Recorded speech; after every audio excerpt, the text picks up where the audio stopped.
Hello guys, आज ना starting में ही मैं आपसे एक क्वेश्चन करता हूँ। क्या आप 60,000 रुपीज एक मोटरोला के फोन में इन्वेस्ट करना चाहोगे? काफी अजीब क्वेश्चन था ना। मैंने इसलिए पूछा क्योंकि इंडिया में आज भी लोग एक पर्टिकुलर प्राइस पॉइंट के बाद ब्रांड वैल्यू को ज्यादा प्रायोरिटी देते हैं। खैर टॉपिक पे आते हैं। मोटोरोला ने अपना एक फ्लैगशिप फोन मार्केट में लाया है, मोटोरोला सिग्नेचर। एंड ये ना मुझे इसलिए इंटरेस्टिंग लगा क्योंकि मोटोरोला ने ना आई फील इसकी प्राइसिंग बहुत ही स्मार्टली रखी है, क्योंकि ये बिना किसी ऑफर्स के 60,000 रुपीज से स्टार्ट होता है। एंड आजकल के मार्केट के हिसाब से ये प्राइस सेगमेंट एक प्रॉपर फ्लैगशिप वर्ड के लिए तो बिल्कुल भी सूट नहीं करता है। तो चलो फिर इसे जज करते हैं। अनबॉक्सिंग में एक बैक कवर छोड़ के आपको सारी चीजें मिलेंगी। एंड जैसा इसका नाम है सिग्नेचर, तो ये टिपिकल मोटोरोला के सिग्नेचर डिजाइन लैंग्वेज को फॉलो करता है। लेकिन ये बेसिकली नई सीरीज है ना, और ये ना थोड़ी प्रीमियम सीरीज होने वाली है, क्योंकि इसके नीचे फिर वो एज सीरीज, फिर जी सीरीज आएगी। तो कोई जिसे फोन्स वगैरह की नॉलेज हो तो वो दूर से ही इसे देख के बता सकता है कि एक मोटोरोला का डिवाइस है। बट जो बैक साइड का मटेरियल है, जो फिनिश है, वो डेफिनेटली प्रीमियम है। वीगन लेदर ही है, बट एक डिफरेंट सा फैब्रिक वाला टेक्सचर आपको फील होगा जब आप इसे होल्ड करोगे। और मेटेलिक फ्रेम भी है। एंड ये फोन ना आपको बहुत स्लिम फील होगा, और ये काफी लाइट वेट भी है।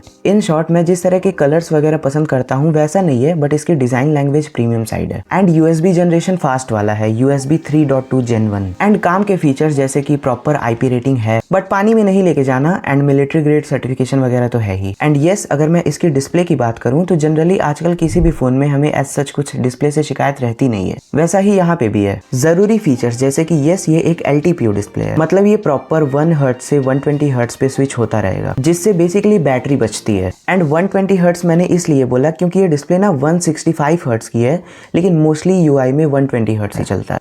प्रोबेबली कुछ गेम्स में 165 हर्ट्ज तक चला जाता हो। हमें अगर कुछ एक्स्ट्रा मिल रहा है तो वो है डॉल्बी विजन का सपोर्ट। काम का फीचर है, मे भी बहुत लोगों के लिए नहीं, बट मिल रहा है तो अच्छी बात है। बाकी बढ़िया गोरिल्ला ग्लास विक्टस 2 की प्रोटेक्शन है। ब्राइटनेस नंबर देखोगे तो 6200 निट्स की पीक ब्राइटनेस है। नॉर्मल यूसेज में काम नहीं आएगी इतनी ब्राइटनेस, लेकिन डिस्प्ले नो डाउट बहुत अच्छी है, कोई प्रॉब्लम नहीं है। लेकिन हाँ, ये एक क्वाड कर्व डिस्प्ले है, तो आप अपने हिसाब से देख लेना टेम्पर्ड वगैरह। एंड स्पीकर्स स्पेशली मेंशन है यहाँ पे साउंड बाय बोस, तो वो ना बेसिकली कोलैबोरेशन है बोस के साथ। बिहाइंड द सीन ट्यूनिंग वगैरह करते होंगे। एंड हाँ, डॉल्बी एटमॉस वगैरह सब है। साउंड आउटपुट भी आपको अच्छा मिल जाएगा। बस बेस वगैरह आपको थोड़ा कम फील हो सकता है, क्योंकि टेक्निकली फोन काफी स्लिम है ना। कनेक्टिविटी में भी कोई प्रॉब्लम नहीं है, सारे ऑप्शंस हैं। एंड अगर आप ई सिम यूज करते हो तो उसका सपोर्ट नहीं मिलेगा, बट आप मुझे सपोर्ट कर सकते हो सब्सक्राइब करके। एंड सबसे इंटरेस्टिंग चीज, परफॉर्मेंस कैसी है इसकी। इसमें मिलता है Snapdragon 8 Gen 5 processor, LPDDR5X RAM और UFS 4.1 स्टोरेज। ये हार्डवेयर का कॉम्बिनेशन नो डाउट बहुत सही है। And up to 16 GB RAM और अप टू 1 TB तक का स्टोरेज ऑप्शन भी है। इस फोन की परफॉर्मेंस बहुत अच्छी है, क्योंकि अगर आपको प्रोसेसर्स की नॉलेज हो तो ये प्रोसेसर लास्ट ईयर के फ्लैगशिप स्नैपड्रैगन 8 Elite के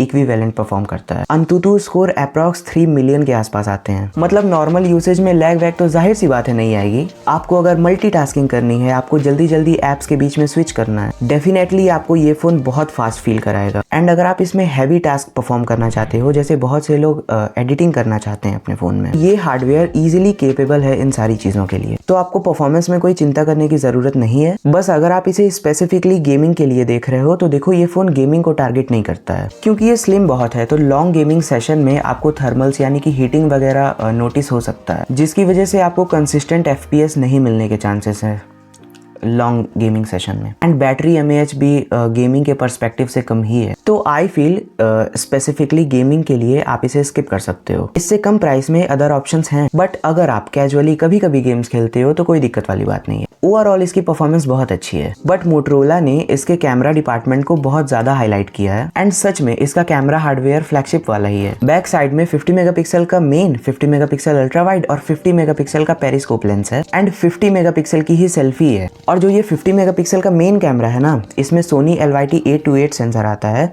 जो सेम वीवो के X300 Pro में आता है, जो कि आज की टाइम पे बेस्ट कैमरा फोन है। साथ ही दूसरा पेरिस्कोप लेंस भी सोनी सेंसर के साथ आता है, जो 3x ऑप्टिकल जूम करेगा और 100x तक जूम कर सकते हो। खैर, जो ये 50 मेगापिक्सल का सेल्फी सेंसर है, ये भी सोनी LYT 500 है। तो हाँ भाई, नो डाउट इसका कैमरा हार्डवेयर स्ट्रॉन्ग तो है। तो प्रोबेबली रिजल्ट्स भी आपको फ्लैगशिप वाले ही मिलेंगे, बिकॉज फोटोज की क्वालिटी में प्रोसेसर्स की ISP भी एक मेजर रोल प्ले करती है, और अच्छा प्रोसेसर होने की वजह से वो भी एक बेनिफिट रहेगा। बट ऑब्वियसली मैंने तो नहीं ना इसे टेस्ट किया, तो प्लीज आप लेने से पहले इसके कुछ कैमरा रिव्यूज चेक कर लेना। एंड हाँ, वीडियो में भी काफ़ी सही काम किया है, क्योंकि आप इसके सारे लेंसेज से 4K 60 FPS तक शूट कर पाओगे।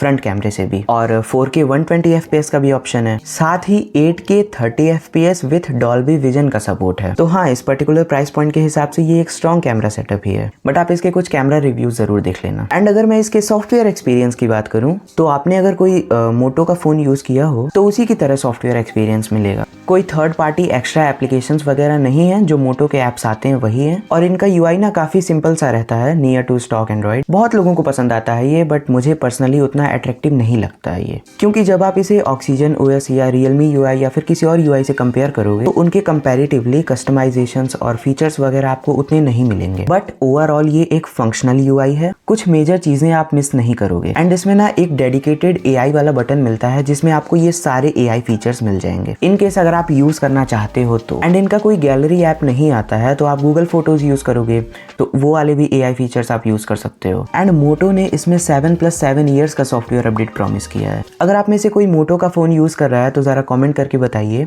कि सॉफ्टवेयर अपडेट का क्या हाल है इनका। एंड अगर आप इसका बैटरी डिपार्टमेंट देखोगे ना तो इसमें 5200 mAh की बैटरी आती है, सिलिकॉन कार्बन वाली। तो आपको लगेगा कि सिलिकॉन कार्बन होने के बावजूद सिर्फ 5200 mAh, तो देखो शायद फोन की स्लिमनेस की वजह से ऐसा करना पड़ा हो। और हाँ, इसमें 50 वॉट की वायरलेस चार्जिंग भी आती है, तो वो भी एक फैक्टर हो सकता है, बट वायरलेस चार्जिंग एक अच्छा फीचर है मेरे हिसाब से। साथ ही बॉक्स में 90 वॉट का फास्ट चार्जर आता है। तो बताओ अब क्या 60,000 रुपीज आप इस मोटो के फोन में इन्वेस्ट करना चाहोगे? देखो जाहिर सी बात है, ये वीडियो स्पॉन्सर्ड नहीं है कहीं से भी, मुझे अपने एक्सपीरियंस से जो फील हुआ वही बता रहा हूँ। देखो मोटो ने जिस तरह से इसकी प्राइसिंग रखी है ना, ये सीरीज इंटरेस्टिंग तो बन जाती है। इस प्राइस पे एक रिलायबल कैमरा सेटअप के साथ अच्छी परफॉर्मेंस, प्लस वो छोटी छोटी चीजें जैसे 50 वॉट की wireless charging, fast USB generation, fast UFS 4.1 storage, मतलब मोटो की तरफ से इनका एक प्रीमियम फ्लैगशिप ऑप्शन मार्केट में ऐड किया गया है। लेकिन ऐसा नहीं है ऐसे ही लॉन्च कर दिया, ये मेरे अकॉर्डिंग अपने प्राइस पे 100% जस्टिफाई करता है। बस क्वेश्चन यही है